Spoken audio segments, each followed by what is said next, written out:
Ons is in die 3de week van Lent en dis 'n seisoen waarin ons onsself intentioneel afsonder om saam met Jesus te reis. En hierdie jaar verken ons die vraag wat Jesus in sy lyding vra, om daarin ook God se uitnodigings aan ons te hoor en daarop te reageer. Lees saam met my ons skrifgedeelte vir vandag. Bid en vir julle sal gegee word. Soek en julle sal vind. Klop en vir julle sal oopgemaak word.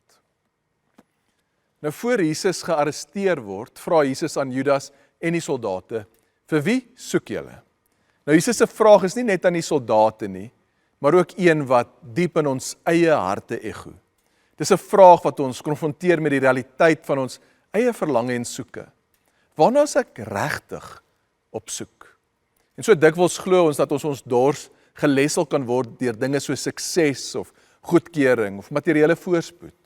Ons soek na iets, 'n gevoel van vervulling of sekuriteit en betekenis, maar uiteindelik is ons diepste soeke nie na iets nie, maar na iemand. Nou, ons leef in 'n wêreld wat ons aanmoedig om onsself te meet aan prestasie, besittings en die erkenning van ander. En ons soek hierdie bevestiging en die goedkeuring van mense. En ons soek betekenis in ons vermoë om ons drome te verwesenlik. Maar is dan soos die woorde van U2 se lied sê, I still haven't found what I'm looking for.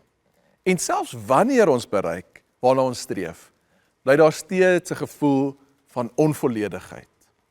Die Samaritaanse vrou in Johannes 4 het dit ook ervaar.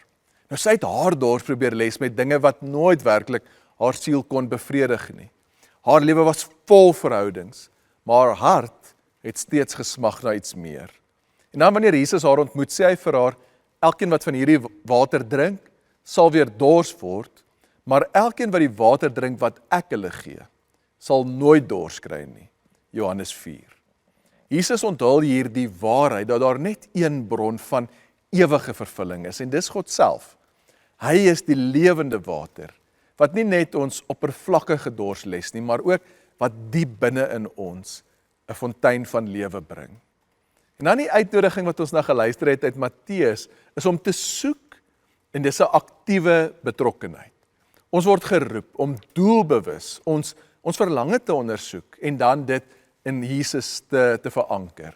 Ons soeke na God is nie 'n passiewe wag op 'n mystieke ervaring nie, dis 'n lewende, dinamiese pad van geloof, waarin ons in gebed en in stilte, en in die woord, en in gemeenskap met mekaar, nader aan God beweeg. Die vraag waarna is ek op soek, is een wat jy jouself dikwels moet vra. En dis 'n vraag wat ons help om eerlik ons hartsbegeertes na die Here toe te bring. Wil ek dalk net 'n gemaklike lewe hê? Soek ek 'n gevoel van belangrikheid? Of verlang ek werklik na God, bo alles? En God se belofte is duidelik. Hy sê soek en jy sal vind. Nou daar is dikwels seisoene waarin dit voel asof God ver is of ons soeke vrugteloos is. En hierdie tekens is nie tekens dat God afwesig is nie, maar is dalk eerder 'n uitnodiging tot 'n dieper vertroue in God.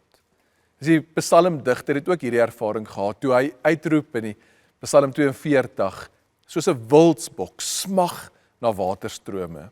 So smag ek na U, o God, my siel dors na God, die lewende God. Nou in kontak te kom met wat die verlange van jou hart is, dis die beginpunt van 'n soektog. Die hart wat weet dat niks anders werklik bevredigend is nie. Nou Jesus se woorde eindig nie net by soek nie. Hy sê ook klop en vir julle sal oopgemaak word. En dit is die uitnodiging om te volhard, om aan te hou roep en om nie moed op te gee nie. En daar is oomblikke in ons geestelike reis waar die deure gesluit voel. Ons klop, maar dit voel asof daar geen antwoord is nie. Maar geloof is nie net om antwoorde te kry nie. Dis om te bly vertrou, soos wanneer daar stilte is. Want God se tydsberekening is volmaak. Hy maak die deur oop op die regte tyd. Nou ons deel is om aan te hou klop, om aan te hou glo en om nie moed op te gee nie. En hoe kan ons prakties op Jesus se woorde reageer? So hier is 3 eenvoudige stappe wat jou kan help om jou soeke bewustelik in te rig. Eerste, neem tyd vir stilte. En ek wil jou nooi om 'n paar minute vandag net in stilte voor God te wees. En dan in die teenwoordigheid van die Here antwoord die vraag eerlik. Waarna is ek regtig op soek in my lewe? En met die Here te praat daaroor, te vra vir sy insig en om dit na hom toe te bring. En dan in die tweede plek, wees ook eerlik oor jou dors. En dat ons soms geneig is om ons dors op ander plekke as by God te probeer les.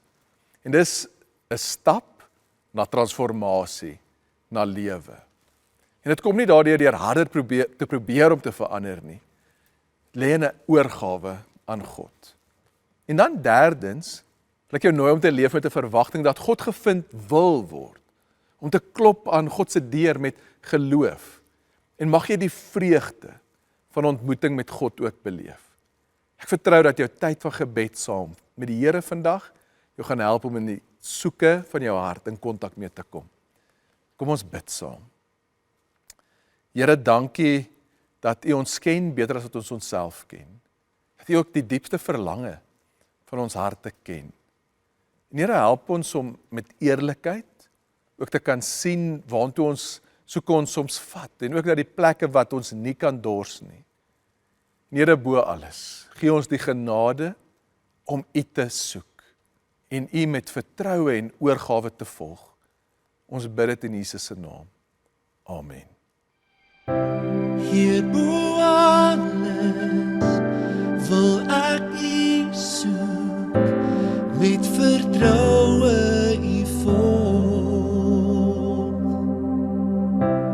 Hier bo alles wil ek U soek, U met oorgawe volg. Ek vra die genade, ek vra die genade, ek vra die genade.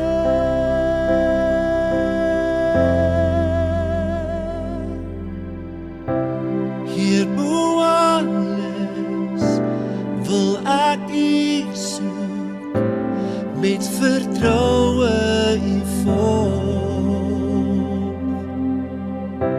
Hier bo alles wil ek U soek, U met oorgawe volg.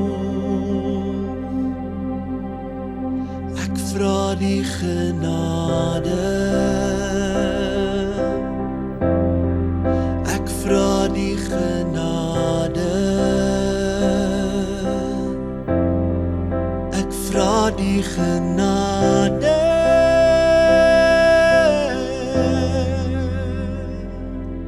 Ek vra die genade om U bo alles te soek en U met vertroue